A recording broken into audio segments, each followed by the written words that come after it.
Bom, estamos aqui então para mais uma aula de recuperação de áreas degradadas, hoje, dia 2 de agosto de 2021. A disciplina, a gente estava vendo na última aula alguns processos, aí vamos dar uma revisada. Eu não sei a quantas anda aí, tem um horário, estamos fazendo um horário aí para a gente, para aulas presenciais. E eu não sei ainda, como a gente não tem aula prática nem campo, né? Eu não sei se eu vou deixar espaço para os outros professores aí que precisam de mais contato com vocês. Então, a princípio, a gente mantém só online mesmo. Só se vocês quiserem um dia a gente se encontra lá na escola para a gente bater papo, conversar, né, e tirar algumas dúvidas. Eu estou marcando com a turma da mineração lá da M22, do curso técnico de mineração, que deixa eu ver aqui no calendário, dia 16 de agosto, sem ser essa segunda agora, na próxima, eu vou marcar uma aula de laboratório com essa galera, às 10 horas da manhã da segunda-feira. Inclusive, a gente vai precisar conversar, Bruno, para a gente fazer umas 2 horas lá com essa turma, metade da turma, é uma turma de 30 alunos, dividida em duas, vai dar 15, mas eu já falei com eles, só vai quem tiver seguro para ir, quem não quiser ir, não precisa ir. E a gente marcar lá no laboratório de baixo, lá de Rochas, para a gente fazer aquela identificação de minerais a partir das propriedades físicas dos minerais. Depois a gente conversa mais sobre isso. Beleza, tranquilo? Só falar, Wagner. Beleza. Tá? Na aula de hoje, então, vamos continuar falando sobre recuperação de áreas degradadas. Vamos lá para o nosso quadro. Tá? Só relembrando, né, a última aula, a gente começou a falar sobre bioengenharia. A gente estava falando de bioengenharia e a gente falou que a bioengenharia é a utilização dos conhecimentos, né, a utilização de técnicas, né, que se aproveitam de materiais vivos, né, de uma maneira geral, plantas, árvores, né, utiliza qualquer tipo de material vivo. Algumas dessas técnicas a gente comentou, por exemplo, hidrossemeadura ou semeadura direta, né? Falamos um pouquinho também da utilização de biomantas que são entrelaçados, feitos de palha, alguma coisa do tipo, né? A utilização de geotêxtil, que já é a utilização de um material sintético, um material inerte, misturado com um material vegetal para permitir o desenvolvimento de crescimento de plantas. E a utilização de paliçadas, utilizando troncos de árvores para você fazer estabilização de taludes. Então, foram algumas técnicas que a gente falou, né? Alguns tipos de técnicas de biossegurança, de bioengenharia, quer dizer, né? Que a gente falou de indução de regeneração natural, né? Ou seja, utilizando, né, a indução de algumas espécies para fazer a regeneração natural. Né? Também falamos sobre algumas técnicas de enriquecer com algumas nativas. Então, aqui nesse caso, você precisa, né, constituir um banco de sementes, você precisa de um viveiro, né? E até a implantação pura de nativas, né? Você plantar tudo com nativas. Então, você tem desde técnicas em que você utiliza alguma forma de aproveitar o próprio banco de sementes do próprio lugar e induzir a regeneração de forma natural, seria praticamente abandonando a área, mas você induzindo a regeneração natural. Você pode enriquecer com algumas nativas essa regeneração natural, ou você pode fazer a implantação de tudo por nativas mesmo, né? E falamos sobre uma das principais técnicas de bioengenharia, que são as técnicas de nucleação. Como o próprio nome está dizendo, você cria núcleos, né? Cria núcleos de desenvolvimento de de vida, né, de pequenos ecossistemas que vão se conectar e vão possibilitar a recuperação de áreas. Então, a gente considerou algumas técnicas mais usadas, por exemplo, a transposição de solos, né, você trazer o solo de uma região e você depositar esse solo em algum lugar, e esse solo você vai estar trazendo todo um banco de micro-organismos, né, que vai permitir o desenvolvimento. Falamos de sistemas de semeadura direta, ou seja, você, né, plantar diretamente, né, algumas sementes, né, de algumas espécies, então você vai plantar diretamente na região, né? A criação de poleiros artificiais. Esses poleiros artificiais é principalmente para a chamada avifauna, né? Os pássaros, né? Que são grandes responsáveis pela disseminação de sementes, na medida em que eles se alimentam e defecam essas sementes. Então, esses poleiros são uma espécie de atrativo para essas espécies, né? Falamos de plantio de mudas. Aqui você já vai ter que ter uma espécie de viveiro para você produzir essas mudas e replantar nessas áreas, e até mesmo a transposição de sementes, a criação de bancos de sementes, né? Você vai formar bancos de sementes, coletando essas sementes através de coleta, das mais diferentes formas de coleta, e uma delas é você você formar alguma espécie de coletor embaixo de fragmentos de mata que existam na região. Ou seja, aproveitar esses pequenos fragmentos que você tem ao redor, no entorno da sua área degradada, né? Buscar alguma forma de você conseguir coletar sementes desses fragmentos e você, a partir dessas sementes, você criar, né, um viveiro para a produção de mudas e a posterior transposição dessas mudas para a sua área degradada. Então, aqui algumas formas que a gente comentou na aula da semana passada. Tá? Na aula de hoje, então, a gente já vai falar sobre, vamos falar especificamente sobre mata ciliar, de processos de revegetação de mata ciliar. O material utilizado é o mesmo da aula anterior, aquela apostila, tá? Que vocês podem usar. Em primeiro lugar, ele começa falando sobre o que se entende por mata ciliar. Eu já tinha comentado em aulas anteriores.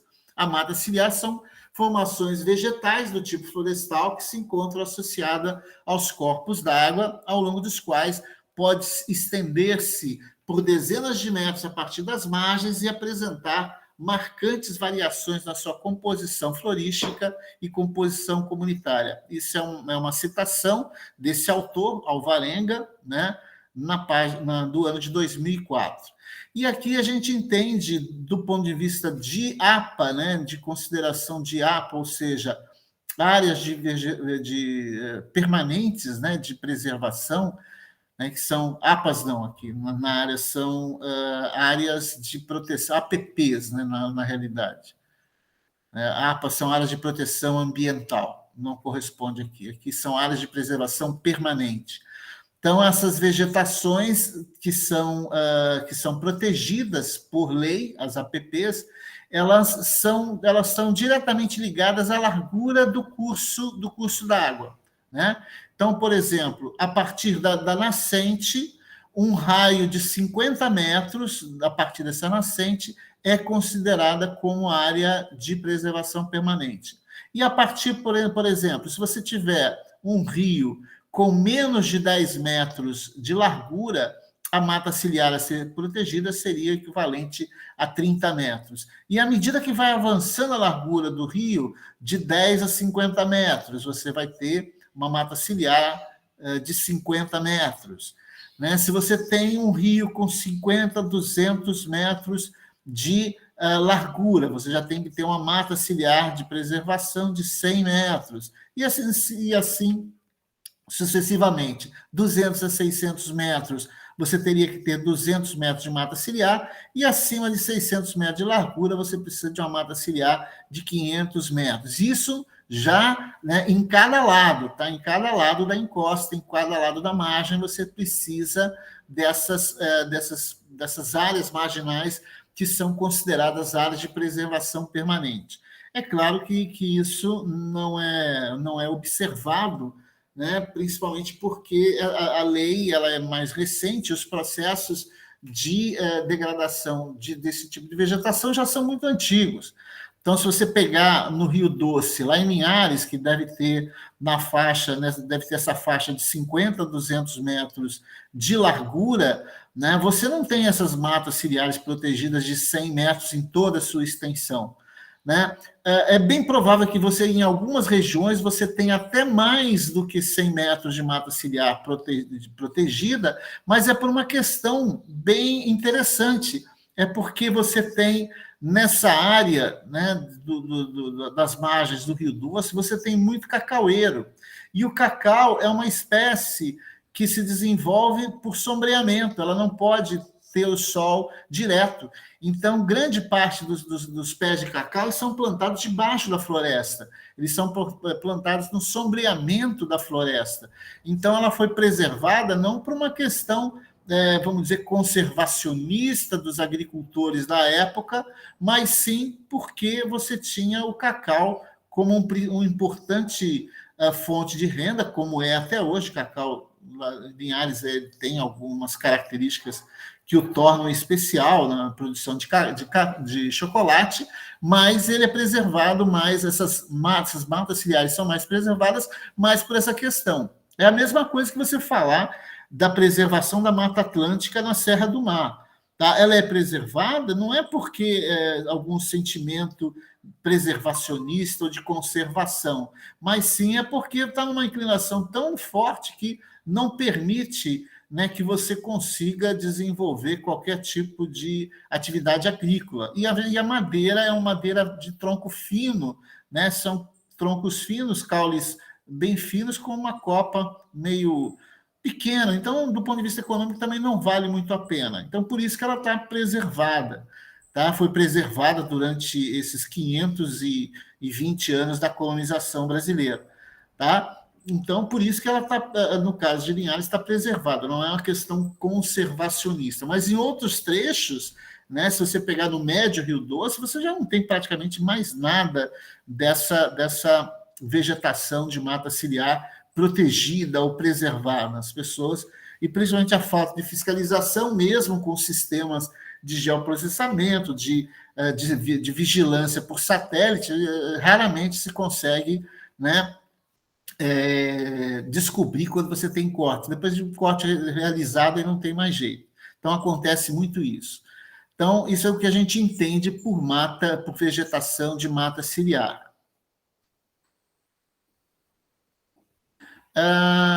A função da mata ciliar, vocês não precisavam nem colocar, né, pessoal? Vocês são bem provável que vocês não tenham nenhum problema em reconhecer essas funções. Né? Proteger os cursos d'água e as nascentes que abastecem as cidades, então tem essa função de proteção. Né? Propicia o crescimento das lavouras, porque desde que não seja executada na mata ciliar, ela permite que você desenvolva atividades agrícolas após elas, né? E servem de bebedouros para animais, eles são importantes, né, lugares para dessedentação animal. Então, aí algumas funções, né? Entre outras, os projetos, deixa eu ver aqui, então, as funções.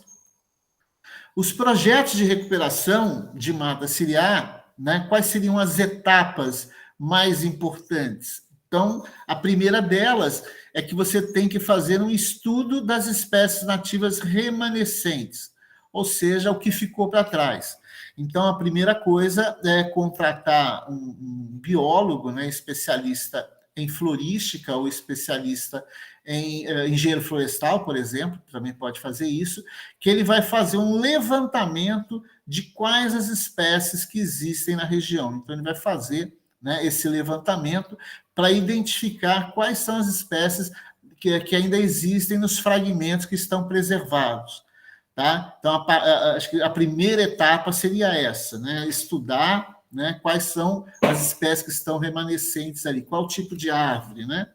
Levantar as condições ambientais e as causas de degradação. Então, as condições ambientais seria identificar qual é o grau de degradação, né? Esse grau de degradação pode levar em consideração, né, a qualidade do solo, né? Vamos dizer, se a região foi degradada por pastagem, por exemplo, ou por atividade agrícola, né? Então você vai identificar, né, quais foram os agentes de degradação, né? Você vai escolher um modelo de recuperação de acordo com os objetivos e características locais. Então, em primeiro lugar, você vai ter que definir quais são os objetivos estabelecidos em função das características locais. Então, isso leva em consideração, né, a declividade dessa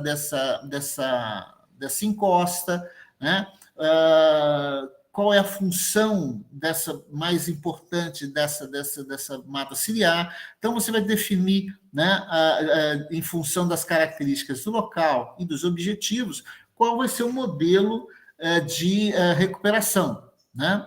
Depois você vai escolher quais as espécies a serem introduzidas, e isso, é claro, vai ficar a cargo de um biólogo ou engenheiro florestal, né, que vão definir para você, as espécies ideais para iniciar. Então, se você pega uma área completamente devastada, né, você vai ter que iniciar todo aquele processo de formação secundária, né? Ou seja, você vai de sucessão secundária, você vai ter que introduzir espécies gramíneas para primeiro começar a criar algum tipo de biomassa, depois você vai escolher algumas espécies arbustivas, depois algumas espécies arbóreas, levando em consideração todas aquelas etapas dos processos de sucessão ecológica, tá? Então, você vai ter que jogar isso na mão de um biólogo, de um engenheiro florestal, para escolher essas espécies. E isso também variando muito em função lá do que você definiu quando você estudou as espécies nativas remanescentes. Então, vai ser muito importante, em primeiro lugar, você definir qual é o tipo de bioma que você está instalado. Então, se for aqui na nossa região de floresta, de mata atlântica, é um tipo de situação. Se você estiver no Nordeste, onde você estiver na área de Caatinga, né, e lembrando que a área de Caatinga é uma área muito específica, que é do interior das regiões ali do quadrilátero das secas, né? Mas você tem também ali, você tem áreas de transição, você tem a mata, tem floresta de mata atlântica ao longo do litoral, vai até praticamente quase chegando no Rio Grande do Norte. Você tem as zonas de transição, chamada Zona da Mata. Depois aí você tem a Mata dos Cocais, transicionando para a floresta de Mata Atlântica, né? Você tem biomas de campos, você tem bioma de cerrado. Então, em função de cada tipo de bioma desse, você tem, né, funções, você tem espécies vegetais que são adaptadas às situações. Então, não adianta nada você selecionar uma determinada espécie de Mata Atlântica, mas sendo que você está com uma obra no Cerrado, né? Ou seja, ou que você esteja numa área de Caatinga. Então, você ter o conhecimento do bioma local, se é um microbioma, se é um bioma maior, né? Você vai ter que definir, né, aí junto com o engenheiro florestal, qual seria, né, quais seriam as espécies que seriam introduzidas ali, né, de forma a que você tenha a rápida estabilização da região, do local, né, e você possa iniciar as etapas posteriores, né, de recuperação.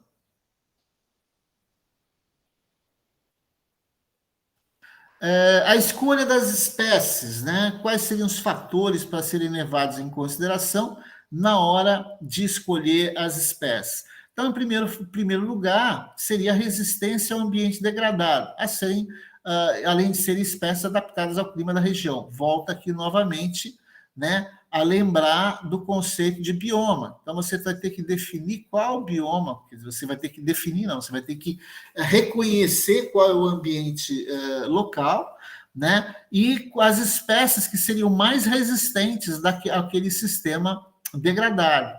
Um outro fator que vai ser importante na sua escolha de espécies seriam quais as que se propagam de maneira mais fácil, né? Quais aquelas que não têm muito problema de propagação, não tem muito problema de você ter que repor mudas com pouco tempo, onde as taxas de mortalidade são muito altas, né? Facilidade para se obter sementes e se propagar as sementes. Então, você tem fragmentos suficientes na região do entorno, geralmente aqui é na região do entorno, onde você possa obter sementes e você produzir as mudas, né? Outro fator, principalmente na fase inicial, é escolher espécies que tenham rápido crescimento, rapidamente elas crescem, e que vão fornecer cobertura ao solo, né? Ou seja, nessa primeira etapa seria de proteger o solo. Então, o principal objetivo é de você proteger o solo. Deve ser uma boa fornecedora de matéria orgânica para o solo, ou seja, né, deve produzir bastante biomassa. Tá? Então, aí você tem, né, essas características que seriam ideais para escolher espécies, que elas sejam de fácil propagação, que elas tenham facilidade de serem obtidas no entorno, que tenham crescimento rápido e sejam boas fornecedoras de matéria orgânica para o solo, ou seja, que no seu processo, no seu ciclo de vida, ela rapidamente ela devolva os nutrientes para o solo.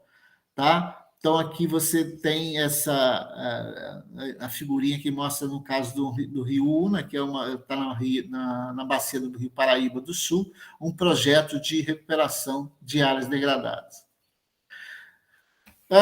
As ações de recuperação, né? Como é que se desenvolvem as principais ações no processo de recuperação? Então, talvez uma das fases mais importantes seria fazer esse levantamento de imagens aéreas da região de abrangência do projeto para execução do levantamento por geoprocessamento. Então, você vai ter que pesquisar, né, principalmente por imagens, né? Imagens de fotos aéreas é um pouco complicado, né? Acho que no Brasil as fotos aéreas elas se intensificaram nas décadas de 60, tá? E a gente não tem todo o Brasil com fotografias aéreas cobertas por fotos aéreas. Então, dependendo da região, pode ser mais difícil ou não de você obter fotos aéreas. Mas desde a década de 80, a gente tem uma facilidade muito grande de obter imagens de satélite, né? Então, você tem imagens de satélites de determinadas épocas, né, que talvez sejam interessantes você obter essas imagens para que vocês possam, né, definir qual seria a área de abrangência, até onde vai, né, o seu projeto de recuperação da mata ciliar. Demarcar as áreas com ausência de mata ciliar. Então, você tem ali o seu curso d'água, né, e você vai, né, definir quais são as áreas que vão precisar de recuperação, já que ela tem em vários outros pontos, ela tem até uma cobertura vegetal que seja, né, interessante. E é aqui que você vai, inclusive, buscar formar o seu banco de sementes. Então, para você poder recuperar aquelas áreas, né, definir quais áreas que vão merecer um projeto de recuperação. Demarcou as áreas, escolher as áreas com mais importância para a aplicação do projeto. Então, por mais que você tenha uma extensão muito grande, você vai ter que escolher algumas áreas onde você vai iniciar o projeto, né, onde você vai, que sejam mais importantes principalmente para que possa ser, né, reconhecida pela população local, né, de que forma que seja mais atrativo, que chame a atenção da população local, né? Depois de você escolher as áreas, você vai visitar o local e fazer um levantamento dos pontos escolhidos. Então, visita e fotografa no local, né, as áreas que você definiu como prioritárias para o projeto. 5 aqui, contato com a comunidade local. Então, você vai, né, buscar quais são os povoados, as localidades ou cidades que você tenha na região, né, para você manter contato, seja com órgãos municipais ou com órgãos, né? Se for um povoado, por exemplo, geralmente tem uma igreja, né? Tem algum representante do governo municipal, né? Se tem uma vila, tem os comerciantes do local dessa vila. Então, você vai buscar, né, fazer uma audiência pública, né, com essa população para você apresentar a sua proposta de recuperação. Então, nessa etapa, né, precisa entrar em contato com essa população local e marcar um dia, dia tal, né, nós estaremos lá no centro comunitário da vila ou no salão da igreja, né, com representantes locais ou a população em geral, que eu vou apresentar um projeto aqui que a gente vai tentar recuperar as margens do rio, do riacho, do rio Cricaré, por exemplo. Tá? Numa nova etapa aqui, você vai levantar quais seriam as espécies de flora originais, então aqui você vai fazer aquele levantamento lá que a gente definiu anteriormente, né? Quais seriam as etapas mais importantes, é você fazer o levantamento naqueles fragmentos que ainda estão disponíveis, você, né, levantar quais são as espécies que são da região, né, ou pelo menos foram menos destruídos, né? Aquisição de sementes das espécies da flora original, isso aqui pode ser feito mesmo com a própria comunidade, né? Se existem alguns projetos de que a própria comunidade é contactada para fazer essa aquisição das sementes, para ir lá nesses fragmentos e recolher sementes, e as sementes depois vão ser classificadas e vão ser, né, numeradas para você produzir, né, mudas. Você vai produzir essas mudas num viveiro, um viveiro de mudas, e aí você vai marcar um dia para a realização de um evento, né? A esse evento você deve ter que procurar alguém da imprensa local, de jornal, ou mesmo de televisão, ou de algum outro órgão, né, de comunicação, né, para você mostrar para eles, né, para você chamar eles para esse grupo, né, e mostrar quais são as vantagens, como é que vai ser bom para a população local, como é que vai ser bom para o meio ambiente a recuperação daquela área. Então, você marca um evento, né, que esse evento deve ser marcante, e toda aquela comunidade que você entrou em contato com ela lá anteriormente, você vai chamar novamente para a escola local, os estudantes locais, os comerciantes, os habitantes daquela localidade, para que elas ajudem no plantio de sementes, né? Vários projetos mostram que quanto mais a população local estiver envolvida no projeto, mais participando do projeto, mais você tem apoio, né, local. Então, é muito importante você estabelecer esse vínculo com a comunidade local, de forma a você formar uma parceria com eles. E eles se sentem muito bem participando disso. E, no final, você deve fazer o monitor. Deixa eu voltar aqui. Você deve fazer uma manutenção. Essa manutenção, geralmente, é para você, né, substituir mudas que não se desenvolveram. Então, você vai substituir essas mudas. Reposição de sementes, né? Então, vai fazer algum tipo de reposição de sementes, né? Verificar como é que está, né? Fazer um novo levantamento, né? E verificar, né, como é que está o desenvolvimento, se as espécies estão se adaptando, se está havendo realmente algum desenvolvimento, e comunicar novamente isso à comunidade. Se possível, fazer novos encontros com a comunidade para apresentar os resultados. É a etapa que a gente poderia chamar de socialização dos resultados. Então, você tem que socializar os resultados, mostrar, todo trabalho que nós fizemos, eles plantaram, está acontecendo isso, né, daquela área inicial que a gente plantou ali de 1 hectare, nós já estamos com uma boa cobertura, né? Então, apresentar para eles, mostrar para eles que o que eles fizeram trouxe algum benefício. Então, é muito importante essa participação deles nessa etapa também, né? Remediação, né? Aqui a gente já começa a falar de uma nova fase, né, do processo, que a gente vai falar de remediação ambiental de uma maneira geral, tá? Então, o que a gente chama de remediação? É um conjunto de técnicas e operações visando anular os efeitos nocivos, tanto ao ser humano quanto à biota, advindo de elementos tóxicos numa determinada área, ou seja, o termo evidencia atenuar ou corrigir problemas em áreas contaminadas, tá? Esse exemplo aqui desse lugar, acho que foi no Rio de Janeiro, né? Uma tubulação de óleo que se rompeu e grande parte desse óleo, né, cobriu as praias e passou a ser coletado aqui, né, para esses tanques e serem, né, passarem por processo de limpeza e reaproveitamento desse óleo.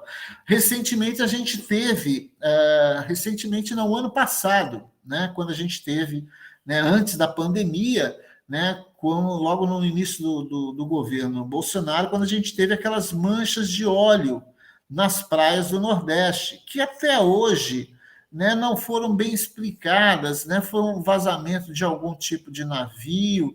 Eu não vi os resultados das pesquisas que mostraram se o óleo era de origem venezuelana, alguma coisa assim.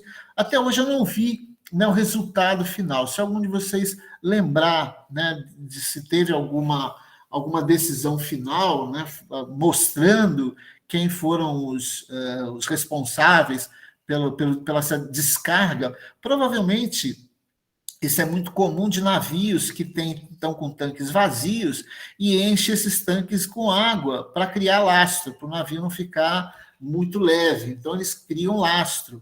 E aí, esses tanques com óleo, e você entra essa água, quando você vai recarregar o navio, você joga essa água de lastro fora. E essa água de lastro ela vem descarregada com óleo. Tá? Então, pode ser o caso de descarga, isso é extremamente proibido, né? Que deu naquelas manchas de óleo que apareceram em algumas praias do litoral. E ali precisou ser feita uma remediação, remediar, né? Vem de remédio, né? Vem de uma solução para aquilo ali. Então, é você anular, né, os efeitos de elementos tóxicos. O gerenciamento, né, para efeito de remediação, primeiro deles você tem que identificar a área contaminada, né, fazer uma avaliação preliminar, principalmente da extensão dessa área contaminada. Geralmente você talvez tenha que fazer sondagens para você definir qual a extensão, qual é a profundidade dessa contaminação, se possível, tentando identificar, né, a fonte. Então, você vai necessário fazer várias sondagens, né, para você verificar. Né? Então, a partir dessa avaliação preliminar, você vai fazer uma investigação confirmatória, né? Avaliar qual é o tipo de risco, né? Que tipo de contaminante é esse, né? É um óleo, é um gás, é um material radioativo, né? Então, em função do risco que esse material, ou é esgoto, ou qualquer tipo de outro contaminante, a partir da avaliação desse risco, quais são os riscos desse material, você vai escolher uma técnica, né? Existem várias, e na próxima semana que vem a gente vai falar de diversas dessas técnicas, fazer o processo de remediação, o processo em si, e o posterior monitoramento. Então, você vai deixar alguns furos de sondagem prontos para você fazer o monitoramento e verificar se realmente aquela área foi limpa, se aquela área, né, ainda continua com algum tipo de contaminante ali embaixo. Tá? Então, todas essas etapas aqui envolvem o que a gente chama de gerenciamento da remediação. Tá? As técnicas, de uma maneira geral, a gente divide em dois grupos. As técnicas in situ. As técnicas in situ, a contaminação é tratada no próprio meio. Então, se você tem uma área, né, um posto de gasolina, por exemplo, que vazou óleo diesel ou qualquer outro tipo de combustível, e esse óleo ficou preso aqui embaixo, né? Esse óleo está misturado ao solo daquela região, né? Existem técnicas que você vai tratar esse material aqui mesmo. Por exemplo, a construção de poços, onde você injeta, por exemplo, vapor aqui nessa contaminação, e você coleta os vapores por uma outra sondagem de saída. Então, um tubo aqui, você injeta algum tipo de material que vai expulsar esse material, que você vai coletar ele aqui, né? Se você vai coletar ele aqui e tratar ele fora, mas você não vai retirar esse material daqui diretamente, você vai fazer o tratamento in situ, no local, né? No local. As técnicas ex situ, ao contrário, você vai retirar todo esse material aqui, vai encher caminhão, vai levar para um lugar e lá naquele lugar você vai fazer o tratamento todo. Os contaminantes são conduzidos até a superfície a partir de diferentes métodos, mas que envolvem sempre a remoção com escavação, no caso dos solos, e bombeamento para águas contaminadas e que passam por um tratamento bastante rigoroso antes de retornarem ao meio natural. Então, o in situ, você trata o material no próprio lugar, utilizando as mais diversas técnicas, né? O ex situ, né? Você tira o material, leva para algum lugar, trata e depois você retorna ele para o local, tá? Esse off-site aqui, acho que seria o mesmo tipo aqui do ex situ, ou on-site, tá? Na realidade, aqui você está fazendo os dois, né? Você vai estar tirando o material e vai ter transportando ele para outro lugar. Tá? Então, essas duas técnicas que a gente vai falar em várias delas, tanto técnicas in situ e técnicas ex situ, na próxima aula de recuperação de áreas degradadas. Tá? Pessoal, a nossa aula hoje era só essa introdução, falar sobre revegetação de mata ciliar e sobre, né, essa parte introdutória de remediação, né, ex situ e in situ. Dúvidas e perguntas, galera?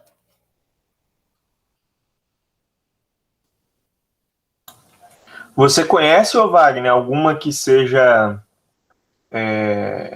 ex situ, igual você falou? Algum caso?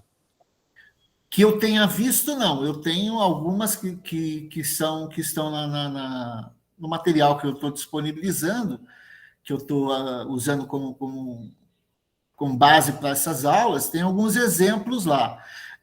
Onde eu morei, lá em Cubatão, aconteceu muita coisa, porque na época que as indústrias foram construídas, na década de 50 e 60, não havia legislação ambiental nenhuma, né?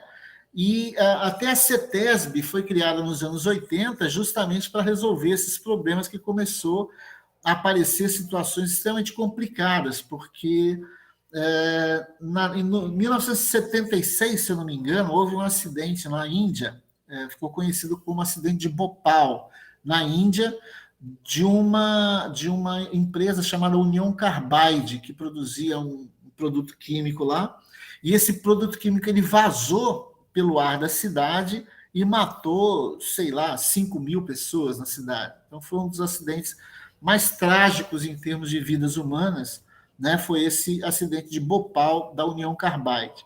Tá? Mas aí foi no ar. E a partir daí é que começa a se discutir mais a questão ambiental. É claro que não foi só esse, né? Tiveram outros, né? Baía de Minamata, no Japão. Então, foi o lixo tóxico, ele começou a causar problemas que não dava mais para esconder, né? E aí tem uns filmes muito bons que mostram essa luta de determinadas pessoas contra a indústria, né, que tenta esconder essas situações. Então tem o filme da Erin Brockovich, não sei se vocês já tiveram a oportunidade de assistir, né? Erin Brockovich, uma mulher de respeito, alguma coisa assim. Eu sei que até com esqueci o nome da atriz agora.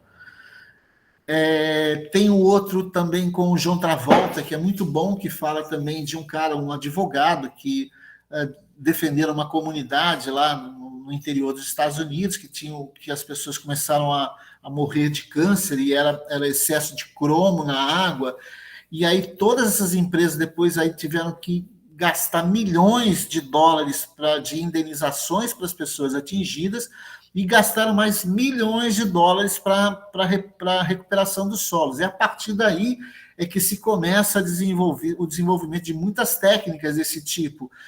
Teve algumas situações que teve que tirar o solo todinho e colocar em latões e esconder isso, porque não tinha como nem tratar. Se vocês lembram do Césio 147 lá em Goiânia, mais ou menos isso. O ferro velho tinha um instrumento, um aparelho que utilizava um núcleo radioativo, né, que eles chamavam, na época se chamava bomba de cobalto, mas foi no início dos tratamentos de câncer usando radiação. Então se tratava, e hoje também se trata, radioterapia, utilizando radiação para matar, né, as células cancerosas. E aí era um aparelho que foi abandonado numa clínica, e o pessoal do coletores de lixo, né, de ferro velho, coletaram esse material, tinha muito ferro, muito metal, levaram para o ferro velho e abriram, né, a parte central onde ficava o elemento radioativo, o césio, viram um pó azulado que brilhava no escuro, e brincaram com ele, passaram no rosto das crianças. E aí, um dia depois, começou o pessoal a passar mal, e aí se verificou que, algum tempo depois, que estava todo mundo contaminado pela radioatividade do césio 147. Morreram algumas dezenas de pessoas, e aí todo local que teve contato com esse Césio 47 teve que colocar num barril de chumbo, né, levar para um determinado lugar, enterrar esses barris de chumbo e cobrir com concreto, não sei quantos metros de espessura de concreto para tentar reter qualquer tipo de radiação que saísse dali. Tá? Então, seria um tratamento ex situ. Mas a gente pensa em coisas menores, como hoje quase não ocorre, né? Porque os tanques hoje de combustível eles são muito mais modernos, mas postos muito antigos tiveram um prazo para trocar os seus tanques, porque os tanques dos anos 50, 60, 70 não tinham determinadas proteções contra vazamento. Então, houve muitos casos das cidades como São Paulo, que teve, né, o solo contaminado, e você teve que utilizar técnicas in situ, aí no caso, para você coletar o óleo ou a gasolina, porque o pessoal dava descarga no banheiro e aparecia cheiro de gasolina dentro do banheiro. Tá? Então, todas essas técnicas que envolvem produtos químicos, né, contaminando o solo, né, você tem essas duas possibilidades. Ou você trata no lugar, ou você trata fora. Hoje existe um setor muito avançado nessa área de tratamento de produtos químicos tóxicos, que é a utilização de bactérias, ou seja, micro-organismos que se alimentam de determinados produtos tóxicos. Então, você solta essa bactéria lá e aquela bactéria consome aquele produto, tá? aquele lixo químico, aquele lixo tóxico que existe naquele lugar. Então, existem muitos avanços nessa área de tratamento ex situ e in situ, né, dessas áreas contaminadas. Consegui responder, Bruno? Beleza, Wagner. Muitos exemplos, né, Márcio? Mas a gente vai falar mais na próxima aula. Beleza. Meninas, Vanessa, Daniele, Jéssica.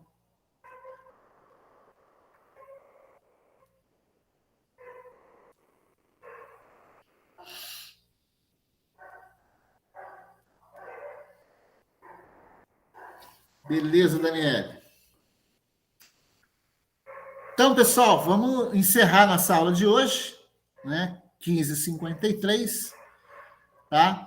E a gente, na próxima aula, dia 9, aí eu falo com vocês se a gente pode se ver lá na escola, tá? Se vocês vão estar disponíveis para estar lá, indo lá, para a gente pelo menos bater papo, já que a gente vai continuar, provavelmente, nesse modelo atividade presencial. A não sei que vocês queiram que a gente faça uma aula presencial.